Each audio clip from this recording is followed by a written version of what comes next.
To the Quincy Institute's panel discussion titled Can an Unwritten U.S.-Iran Agreement Break the Nuclear Deadlock? My name is Trita Parsi. I'm the Executive Vice President of the Quincy Institute, a transpartisan think tank in Washington that promotes ideas that move U.S. foreign policy away from endless war and toward vigorous diplomacy. We favor a national security strategy that is centered on military restraint and diplomacy. For more than 10 months, there's been no official nuclear diplomacy between the West and Iran. Even when diplomats have been meeting with each other, the official line has been that the nuclear issue was not on the agenda. And that's despite the major advances that the Iranian nuclear program has made during this period. Yet the Biden administration's position has been that the JCPOA has not been a priority because of the violent crackdown on protesters in Iran. Up until now, that is. Numerous meetings have now been held between the Iranian and American officials, some in New York, some in the country of Oman. An agreement is now reportedly imminent, but there is a twist.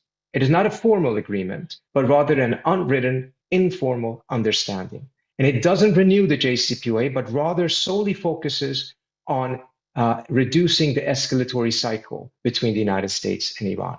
It appears in some ways that the two sides have opted to go for something less than even the less for less proposals that were floated earlier on.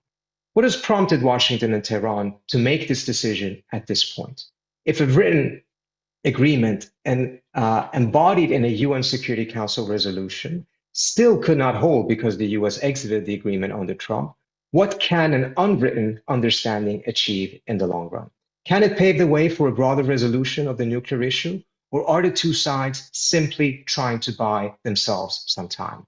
And can such an agreement, at the end of the day, escape efforts by Congress and others to try to sabotage it? To address these important questions, we have an excellent panel with three prominent experts in this field: Suzanne DiMaggio, Aaron David Miller, and Vali Nasr. As always, if you are tuning in through Zoom, use the Q&A function at the bottom of your screen to ask your questions. If you're watching this on Facebook, Twitter, YouTube, you can add your questions in the comment section, and I will do my best to get to them throughout the conversation as well. But before we get started, let me do a proper introduction of our excellent speakers. Aaron David Miller has dealt with U.S. foreign policy in the Middle East for longer than anyone should be allowed to. He has served as an advisor to 6 secretaries of state, both Republican and Democrat, and has written 5 books on the region. He's currently a senior fellow at the Carnegie Endowment. Suzanne DiMaggio is also a senior fellow at the Carnegie Endowment, where she focuses on U.S. foreign policy towards the Middle East and Asia. She's one of the foremost experts and practitioners of diplomacy with countries that we have limited or no diplomatic relations with, such as Iran and North Korea. And she's uniquely positioned to speak about the latest developments between the United States and Iran. She's also co-founder and former board member of the Quincy Institute. And last but not least, we have Vali Nasr of Johns Hopkins, who has served both as a senior advisor to U.S. Special Representative for Afghanistan and Pakistan, Ambassador Richard Holbrooke, as well as the Dean of SAIS. He is one of the foremost experts on Iranian foreign policy in the United States. Let me start off with you, Suzanne. You know, when you take a look at the JCPOA, it's an extensive agreement. It took more than 2.5 years to negotiate it. The last round was taking 3 weeks in intense one-on-one meetings between the US side and the Iranian side, as well as the others in the P5+1. It ended up with an agreement that is longer than 100 pages. Everyone tried to think of every possible scenario and prepare for it. Instead, now we're talking about an unwritten agreement, an informal agreement. How did we end up in this point in which we went from that type of extensive diplomacy to something that is not even written down on its paper, and why now? Thank you so much, Trita. It's great to be with you, and thank you to the Quincy Institute for organizing this discussion.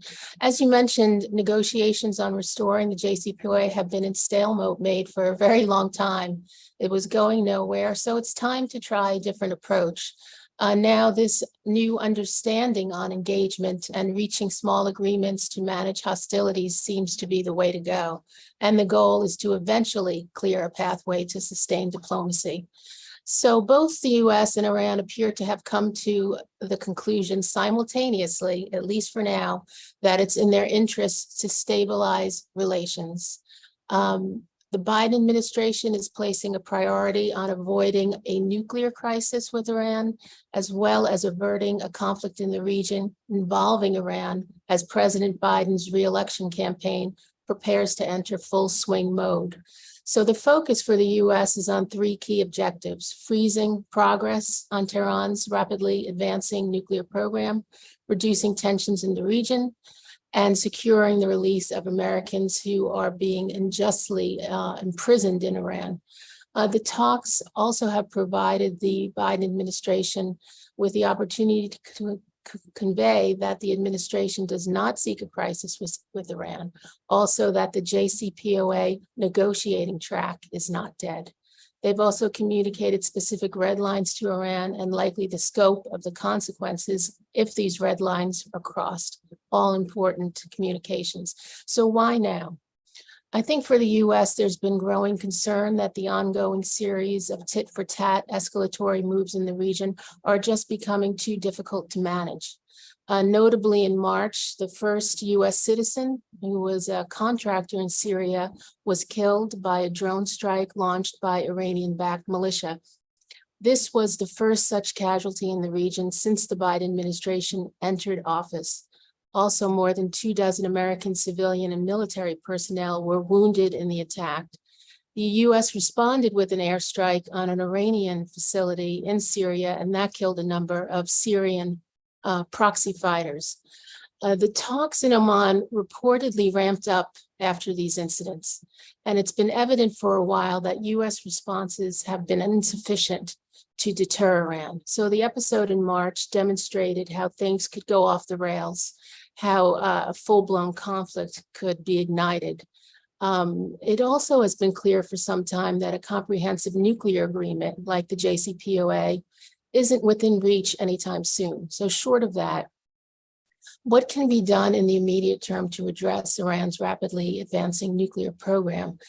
Simply put, the proliferation risk is steadily becoming more acute, and it's too risky to take a let's kick the can down the road approach. That's precisely how we ended up where we are today with North Korea. So the focus is on placing a pause on key elements of Iran's nuclear program, enrichment levels, number of advanced centrifuges, stockpiles of uranium. Reviving cooperation with the IAEA is already underway. So essentially, this is what we could call a timeout. And then the longer objective to get to sustained diplomacy. And the way I see it is this approach is meant to initiate a much needed pragmatic diplomatic strategy in parallel to the deterrence and the coercive policies that are currently in place. The approach of seeking international sanctions combined with unilateral US steps to pressure Tehran hasn't worked for quite some time. So it is time to try something new. As for Iran, I think the Iranians are pressing on with their neighbors first policy. Their interest in avoiding a confrontation with the US has become more pronounced. My understanding is that the Iranians view this approach as a new pattern of engagement, not a new deal. It's a framework to make progress on some mutually agreed upon issues. In exchange for the pause I just outlined earlier, the Iranians are placing a priority on a freeze on the tightening of sanctions. The US would refrain from seizing foreign tankers carrying Iranian oil, and also they'd end up with the release of some of their frozen bank assets, although it appears it would only be for humanitarian purposes. So why now for Iran? I think Tehran believes it's now on better footing to engage the US, even though it's primarily through indirect channels. Following a period of tumultuous domestic unrest, which is still simmering, Iran nonetheless believes it has recovered enough of a position of strength, not anything close to robust, but better than it's been in a while. Tehran is also maintaining influence in the region from Iraq to Lebanon, not to mention the Arab League's normalization with Syria. They've formed deep partnerships with Russia and China, which means that the hard-won international unity against Iran that took more than a decade to build in the lead up to the JCPOA is now long over. It disintegrated after Trump withdrew the US from the JCPOA, resulting in Iran's accelerated nuclear program, which Iran believes provides them with more bargaining power. Also, the trend of vigorous diplomacy with the neighbors in the region is leading Iran to pursue a more pragmatic approach with the US. Countries across the Middle East are engaging in a dynamic pattern of diplomatic contacts and reconciliation. Tehran wants its oil traffic to move forward without US seizure or harassment. Iran also reportedly wants to reach $1 billion in annual bilateral trade with Saudi Arabia in the short term, and then $2 billion in the medium term. We'll see. Also seeking direct investments. So the bottom line is this: Iran's ability to reap the full economic benefits of these ties and of regional integration more broadly will continue to be limited as long as sanctions are in place and as long as these tit-for-tat escalatory moves continue. Very interesting. Thank you so much, Suzanne. I want to take it to you, Vali. Do you agree that Tehran feels that it is actually in a stronger position, or at least in a strong position, to engage now, rather than coming to the table from a position of weakness because of months of unrest, the legitimacy of the regime at an all-time low, probably, or is it actually coming because it does feel much stronger, because not only has they've clamped down on the protests, but as Suzanne mentioned, normalization is taking place in the wider region, Syria is coming back in, and perhaps also if you could address the Chinese dimension. Waldorf is asking about the Chinese dimension, if it can be leveraged for the JCPOA. But I want to ask you, how much did the Saudi-Iran normalization through China impact the US's thinking of it needing to step up diplomacy? Thank you very much, Trita, for inviting me to this session. And it's great to be here with Suzanne and Aaron. I agree with everything Suzanne said. I would say that, I mean, it's a combination of things for Iran. Iran never, I think, said that it did not want a deal. It just was not going to sign on in August onto a deal that it had neither guarantees that it would actually be implemented, and then it had no guarantees of that actually it would survive another president coming into office. I mean, we often think that just because the US said it was prepared to sign in Vienna, it meant actually that it was guaranteeing that it would implement its part of the bargain. So, so in a way, the Iranians concluded that, they may allow the United States back into the deal, where the US would be able to have levers to pressure Iran, including at the United Nations, push for snapback sanctions, et cetera, all of which President Trump foolishly left at the table when he hastily withdrew from the deal without actually getting anything in return. And I have to say that also President Raisi has proven himself to be highly indecisive in taking the kind of bold steps and taking responsibility that Rouhani or Ahmadinejad or Khatami did. And in the end, that for domestic reasons, he decided he was not going to take that risk. But the Iranians, I think, were conscious that they are languishing under severe economic pressure, that at some point they have to use the leverage they're building in terms of more stockpiles, more advanced centrifuges to get to some kind of a sanctions resolution deal. So, and then also there are couple of important things pending. One is that there is an IAEA board of governors that could have potentially censured Iran very significantly.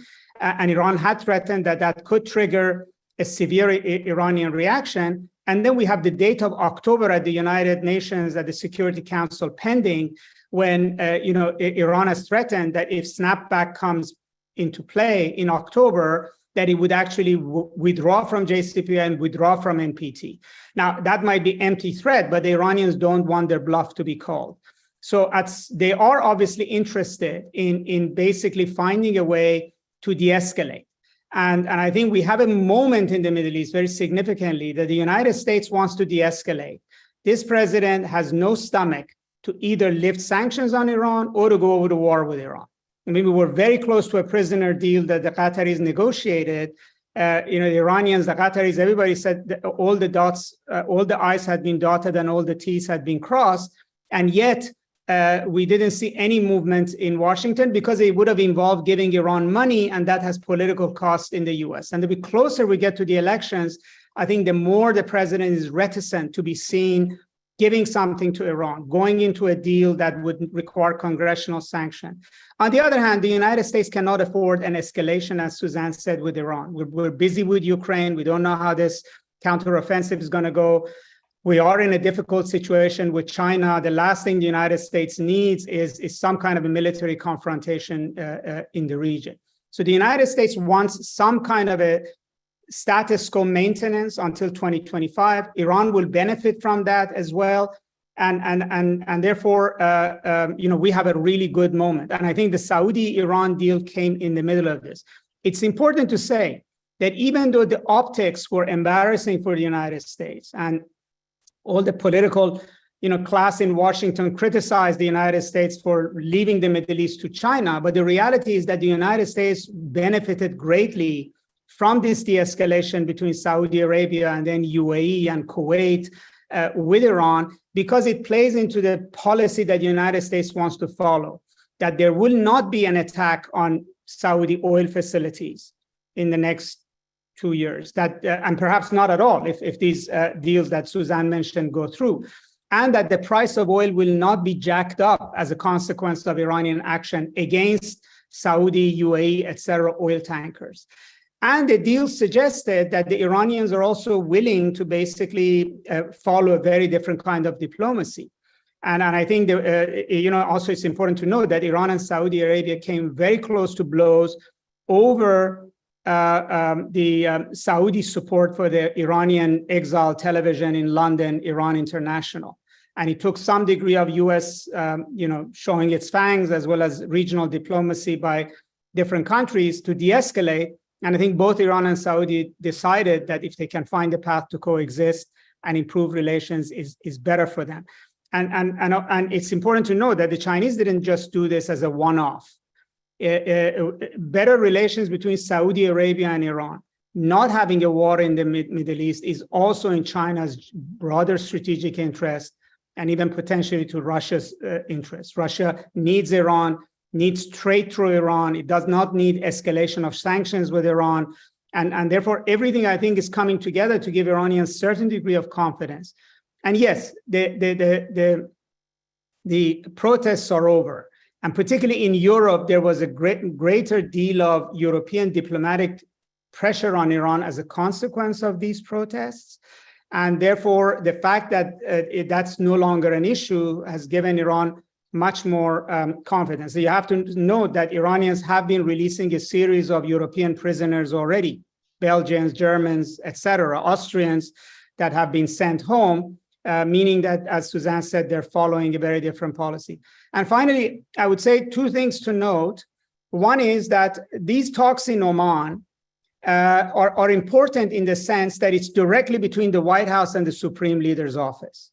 And I don't mean that the fact that Brett McGurk was apparently sitting in a room, a separate room from Deputy Foreign Minister Bagheri Kani going back and forth. But more important is whatever that the Sultan of Oman heard from Brett McGurk, he carried that message directly into a meeting with the Supreme Leader, and likely he came back with a direct message for the Supreme Leader, which was followed by the Supreme Leader's public comment that so long as the Iranian nuclear infrastructure is not on the chopping block, I'm in support of an agreement. And then two, I would say important sort of tea leaves to read. One is that the Iraqis followed by giving Iran $3 billion of money that they owed Iran, apparently with a specific exemption given to the Iraqi foreign minister by Tony Blinken in Saudi Arabia. And secondly, 2 days ago, we saw a crackdown by the Albanian military on the MEK group, which is a menace to the Islamic Republic and something that they really care about in Albania, and also that France decided not to give MEK its traditional annual gathering, permit for its annual gathering where people like John Bolton or Rudy Giuliani could show up and give speeches. Now, those kinds of measures would not have happened either, I think, without something else also moving in this relationship. So we're inching not towards a deal, we're inching towards a sort of a holding position where both sides can feel comfortable that nothing major can disrupt in the next year. Very interesting, Vali. Aaron, I want to turn it to you. I want to follow up on what Vali first said in regards to China. Vali argues that this ultimately is beneficial to the United States, this normalization. But US-China relations are quite tense. And even though there is an attempt by the administration to improve it with Tony Blinken's trip to Beijing, it was to a certain extent dented by Biden's comment at that fundraiser calling Xi a dictator. Do you see the US being able to use its relationship with China to be able to gain more benefits in terms of both the nuclear program or regional issues? Or is that too far off? And secondly, Vali pointed out that the current president, President Biden, does not have the will to either go for a full deal or to go to war. A senior US official told me that Biden doesn't view the JCPOA as his legacy, it's Obama's legacy. And as a result, it may explain why it would never a top priority for the president. But if that is the case, are we just buying time? Or is there a possibility that after this holding pattern, the Biden administration actually would move forward towards something bigger than just what we're talking about right now? Yeah, you've asked 3 or 4 questions, Trita. And first of all, it's really great to be here with you, Suzanne, and with Vali. Let me just make one. I guess it's a technical, but maybe 2 technical points. Number one, I think we have to approach this whole subject with a good deal of humility. Unless you've been talking to the negotiators, and I have not, we really don't know the details of these discussions. We have broad outlines reported in the Washington Post, the New York Times, the Wall Street Journal. And based on my own experience in 20 years of negotiations, the outside can intuit and learn quite a lot. But the preponderance of what you don't know in a negotiation, I think, is much greater than what we think we know. That's point number one. Number two, again, based on my experience in Middle East negotiations, unwritten agreements are rare, if in fact ever possible. Oral assurances, even if they're given in exchange between parties, are recorded either by a third party, in this case that's quite possible, or by the parties themselves. And the notion that, if we summarized exactly what the press is reporting here, and the administration is claiming there's no, quote unquote, no deal. It includes capping enrichment at 60%, ending proxy attacks on US forces, no ballistic missile transfers to Russia, no tightening of sanctions, no seizing of oil-bearing tankers, no punitive resolutions against Iran in the UN or the IAEA, and on a separate track, presumably, freedom for Shargi Tahbaz and Namazi, and an accounting for Robert Levinson, in exchange for restricted access to billions of dollars in Iranian frozen assets. That is not just a discrete discussion on one particular issue. It covers a broad range. So the notion that this is and can be an unwritten agreement without it being somehow executivized somewhere is going to become a huge issue, particularly with respect to the domestic political realities to which Vali occurred. Let me just make a couple points to answer your question. Number one, I think our capacity to do much with the Chinese is going to be very hesitant, largely performative, and highly compartmentalized. We have enough trouble, maybe we'll end sanctions against the Chinese defense minister that would allow what we really need with the Chinese to take place, which is a hotline, mill-to-mill channel, to avoid what the major problem is at the moment with China, an accidental or unintended confrontation. So the notion somehow that we're going to be able to cooperate with the Chinese across the board on Ukraine and the Middle East, I think right now is a stretch. I very much agree with Vali's point, and as I was on the question of Biden. Look, there are no good deals with Iran. Let's be clear. They're only variations of imperfect arrangements. You're dealing with an authoritative, repressive regime that imprisons, tortures and kills its own citizens. It's seeking major influence in at least 4 Arab capitals. It's supporting Russia's aggression against Ukraine, which in fact is the president's legacy. It's the one issue that is likely to get him emotionally and ideologically angry, particularly with respect to Tehran's role in supporting Vladimir Putin. And then, of course, we have the nuclear issue. So I think Vali's read on this is 100% correct. I would look at these arrangements, assuming they come to fruition, and when, in fact, any sort of announcement would be made. And by the way, any announcement is in itself a public explanation of what the parties are actually doing. And I'll reinforce this point again. You cannot have an agreement, quote unquote. I think it was I tweeted this out the other day, the famous Hollywood mogul, Samuel Goldwyn, said that an oral contract isn't worth the paper it's written on. I find it head exploding, frankly, to believe that everything that we're seeing that the press is reporting can somehow be encased or contextualized without some product, which is going to have to be transparent in some way in this town. But Vali's point, I think, is right. I think that if, in fact, this goes forward, it will be an effort by the administration to park the prospects of a serious escalation between the United States and Iran between now and 2024. I see no evidence that this could somehow be a precursor or laying the basis for resumption of negotiations. That will be left, if in fact it's to be, to the next administration. The toxicity of Iran in this town, I don't have to tell you, is at a level of poison that I've rarely seen. I was just monitoring the reaction of Democrats to this supposed unwritten set of agreements. Tim Kaine, Chris Van Hollen, rational, largely supportive of diplomacy over war, being critical. And as you know, the Republicans have now, in fact, the Democrats and Republicans have introduced an Iran Relief Sanctions Act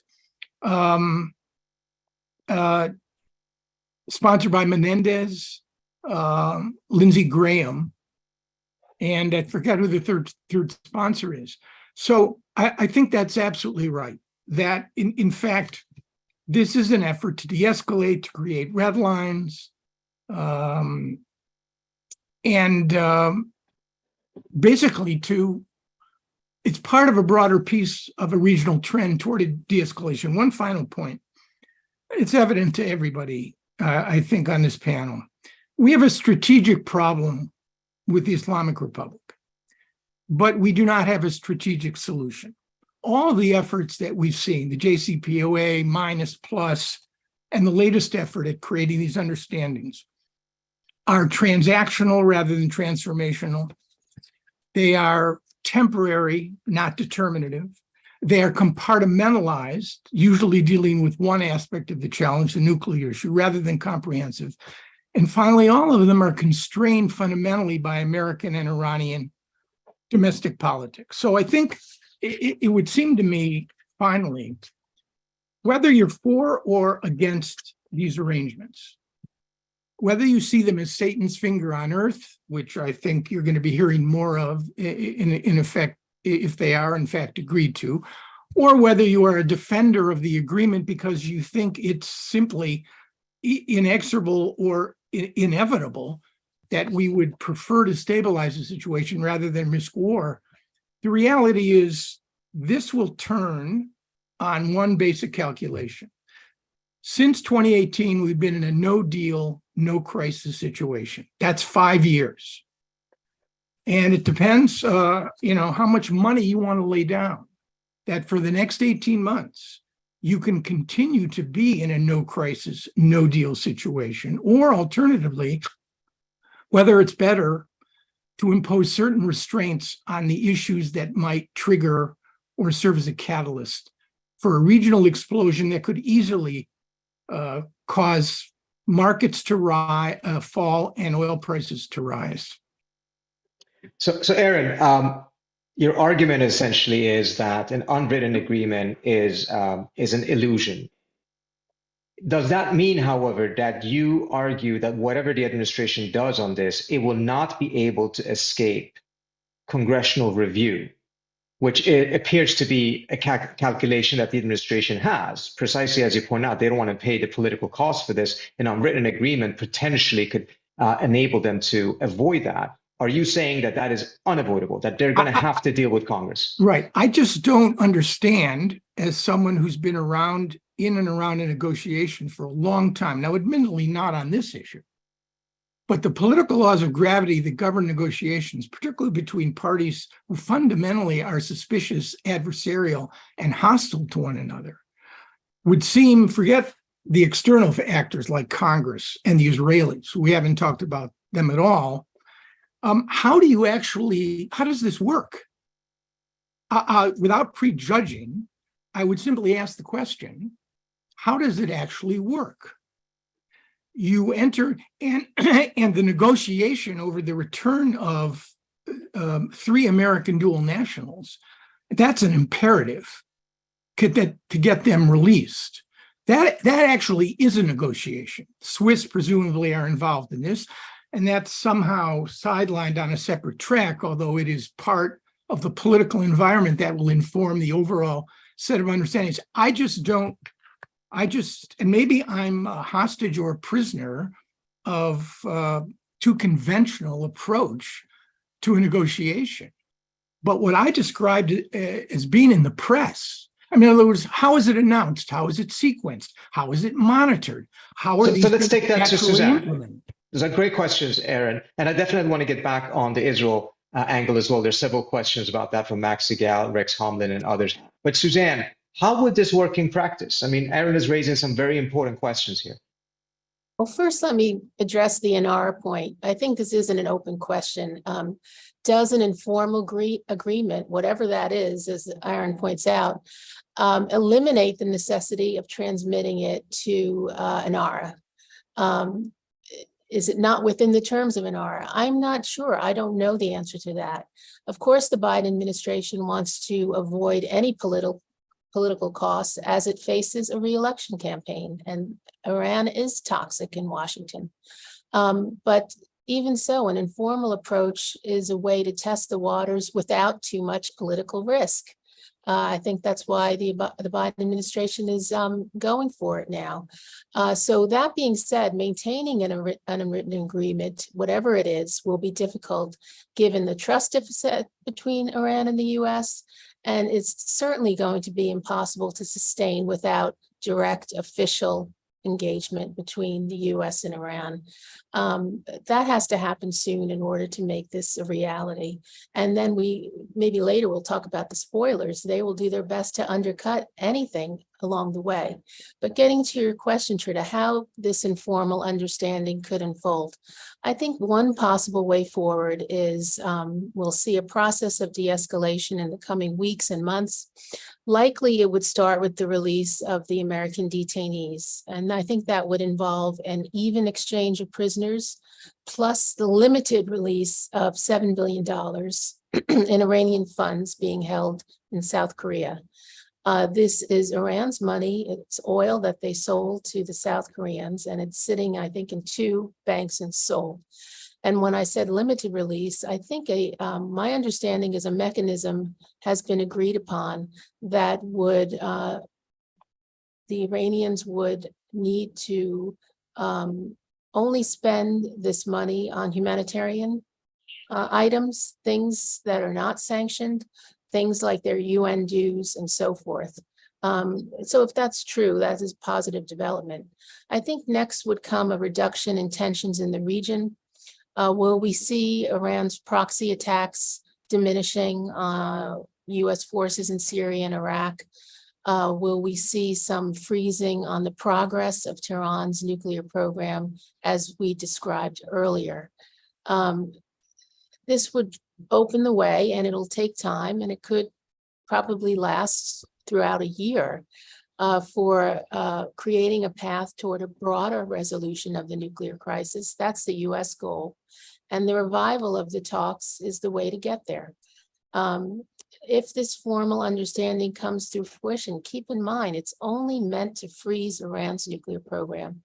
Whether we can get to the next stage, whether it's during this Biden administration or the next Biden administration, if that's how it turns out, whether we can get to the next stage of actually rolling back the program in a meaningful way is a big question, and I would argue it's a big leap. Trump's withdrawal from the JCPOA in 2018, and then President Biden's delay in moving to reconstitute the agreement immediately after he was sworn in January 2021, has brought us to a stark reality, and that is, in the intervening 5 years, without the strong constraints of the JCPOA, Iran has essentially become a nuclear threshold state, meaning it is a country that has the capacity to build a bomb. And Iran's strategy might very well be to solidify this status.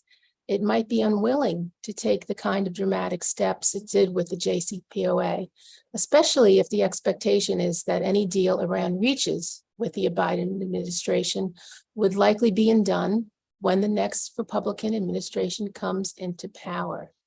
I see some looming disagreements and big challenges ahead, even in the best case scenario. First, my understanding is that Iran actually prefers a return to the JCPOA based on the text hammered out in Vienna in September 2022. Meanwhile, the Biden administration favors a largely modified understanding as circumstances have changed over these past months. For the Iranians, it's important that any potential outcome is based on the JCPOA, and the Biden administration is looking to modify it in ways to take into account the extent of Iran's nuclear advances. A second area of disagreement involves the relationship between the war in Ukraine and the JCPOA. Tehran insists there's no direct connection between the two, while the administration views both as interrelated. There's no indication Iran is considering withdrawing material support for Russia's war efforts in Ukraine. But a key pillar of Iranian foreign policy since the revolution has been neither east nor west. Likely they are uncomfortable with the degree to which they are now fully aligned with the Russians. Might a release valve be welcome? Is there an opportunity to present an opening to an alternate vision that widens options? And what would it take to get there? That would take a lot of work.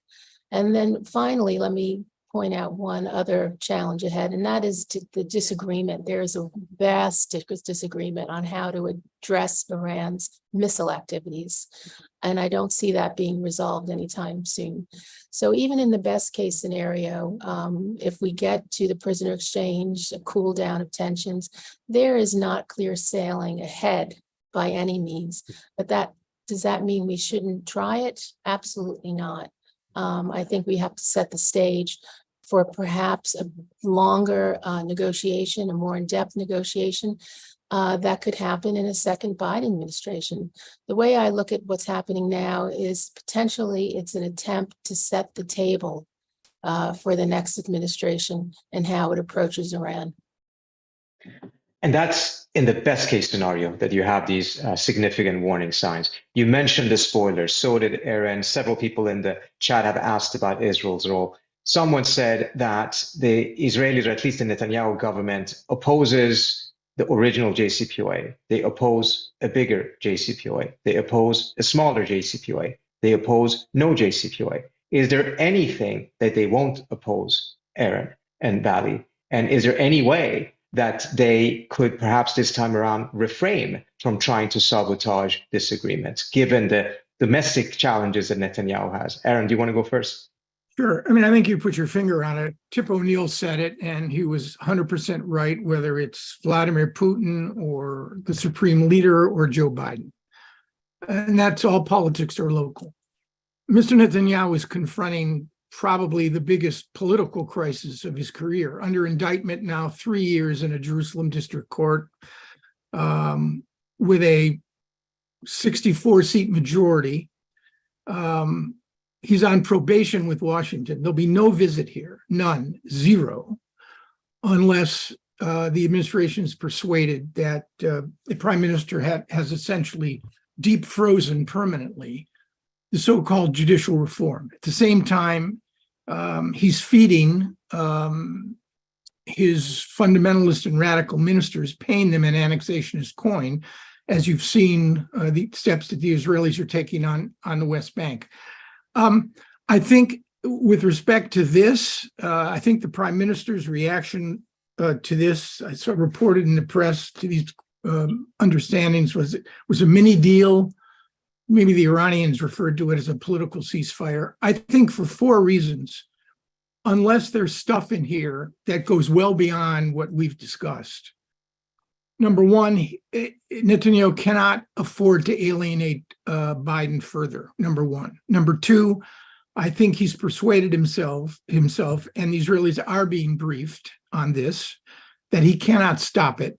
Number three, he's waiting, obviously, for what these understandings ultimately compose. And finally, he's got his eyes set on a much bigger prize in his political world, which is building on all of the talk in the press, which is more real than not real, that sometime between now and next year, some sort of normalization process, or in fact, formal normalization between Israel and Saudi Arabia would be possible. He needs the administration for that.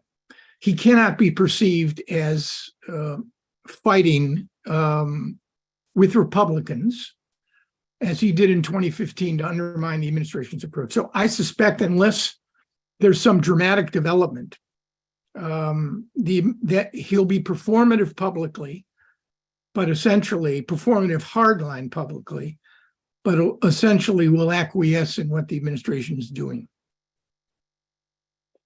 Very interesting. Vali, you want to jump in on that? Because I have another question for you as well.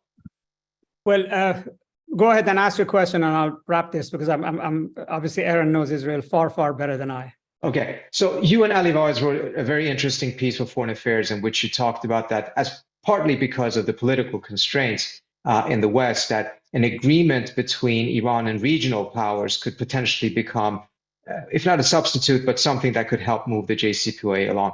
In some ways, is that already what we're seeing? Because the diplomacy now seems to be taking place by the help of Qatar and Oman. Where is Europe in all of this? I mean, let me sort of put it in the context of everything we sort of heard. I would say, first of all, Aaron was very correct in saying that we don't know what we don't know here. And the idea of a non-agreement is pretty risky. I mean, in some ways, we are sitting as spectators on the front row of history here.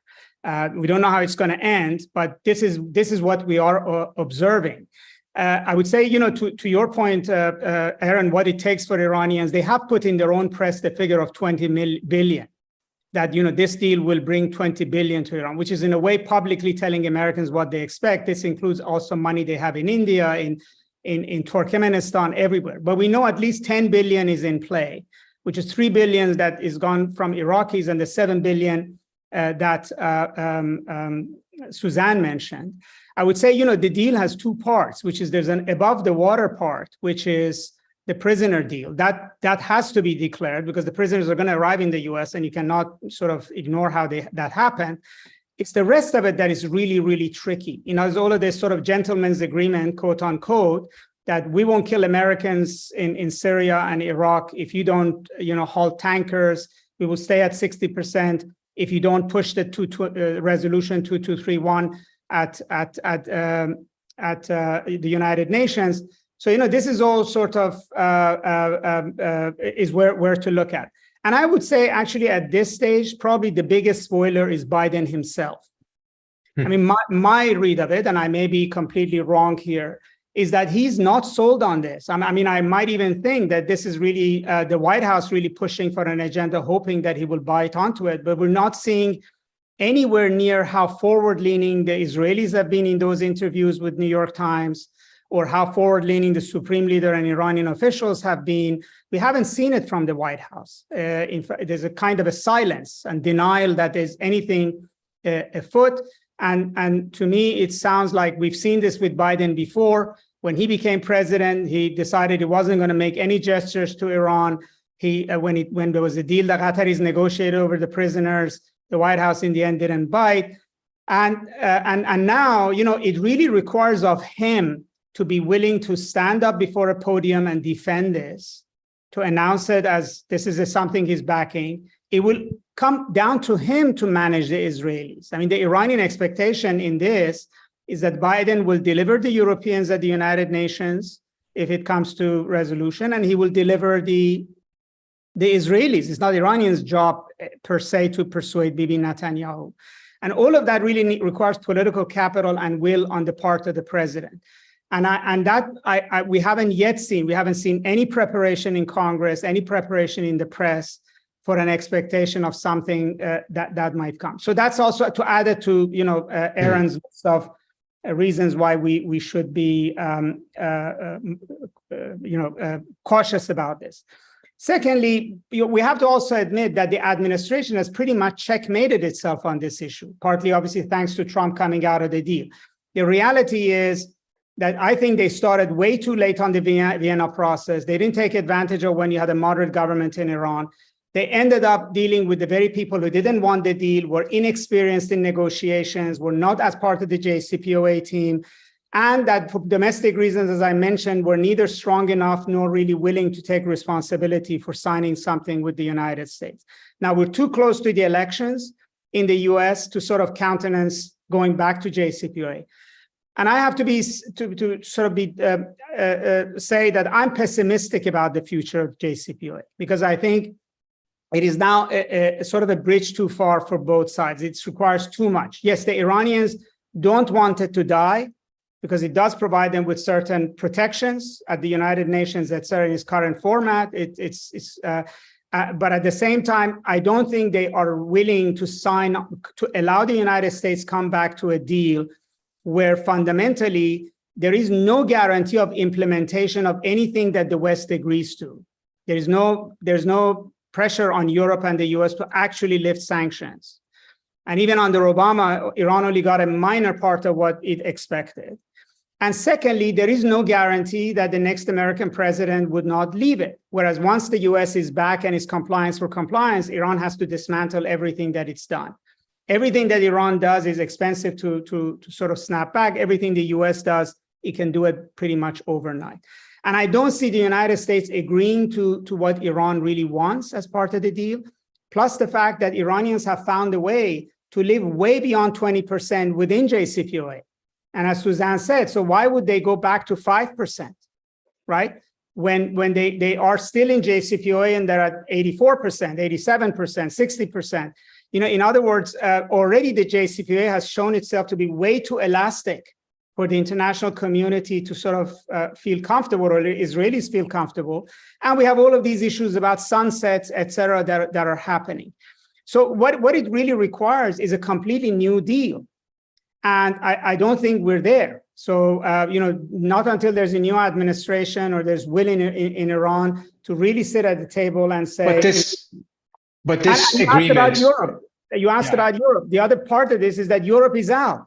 Europe, during the protests, went from being the bridge between Iran and the United States to being, in fact, the most aggressive on Iran, maybe understandably, for whatever reason. But the sort of relations Iran had with Germany, for instance, before the protests and under JCPOA are no longer there. With France, with Britain, it's not there. Europe doesn't play that role. So what Ali and I tried to say is that, not to say that that's the only way, that you have to at some point come to terms that whether you're going to really revise JCPOA or you're going to think about something else, you have to come up with a different modality. Otherwise, the best that the administration can right now hope is to push this back to January 2025. And Aaron's right, maybe it will not work. Maybe the last minute, whatever these agreements have been, it won't go forward. I'm just sort of, you would say, cautiously optimistic because of the money that has been released, because of the kinds of de-escalations that we are seeing, and because both sides are motivated at least to get to a better place. But that does not mean that there's going to be a deal. Vali, can I just make one point? what Vali says is on Biden is really it's stunningly brilliant, because the reality is the president had a front row seat during the JCPOA negotiations. He understands exactly what Obama's legacy was, and in the president's case, he'd have to own this.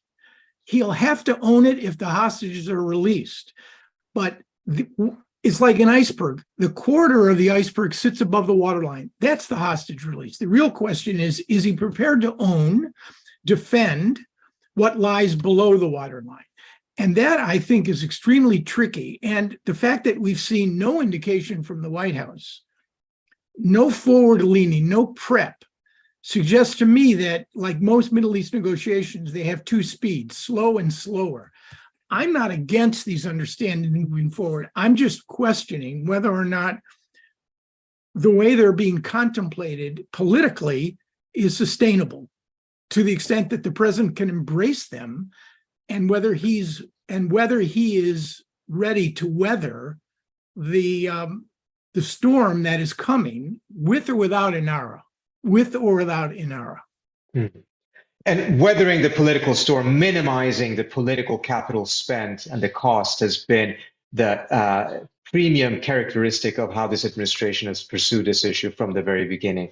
Vali, you mentioned the protest. I want to make sure we get to this question. In your experience, you have deep connections to Iranian society. Suzanne, you have spent so much time studying both Iran and North Korea, two countries under immense sanctions for a long period of time. Would such a deal that reduces tensions, lifts some of the sanctions, or reduces some of the economic pressure ultimately be to the benefits of ordinary people in Iran, or would it come at the expense of the protest movement, in your assessment? Suzanne, if you want to go first. It's such a difficult question to answer. I do think that a case can be made that, given the status of the protest movement right now, the administration might be more willing to move forward with a small deal and release some frozen assets. I don't see any inclination to move to lifting sanctions in any substantial way. And I think that's not only because of the protests, but also because of Iran's support of Russia supplying these drones and other ammunitions. Essentially, the optics of it would be relieving sanctions on a country that has, let's face it, reached a level of pariah status. It's outdone itself on that, both here in the United States and in the West. The rest of the world is a bit of a different story. And I don't see the Biden administration as wanting to take that big risk.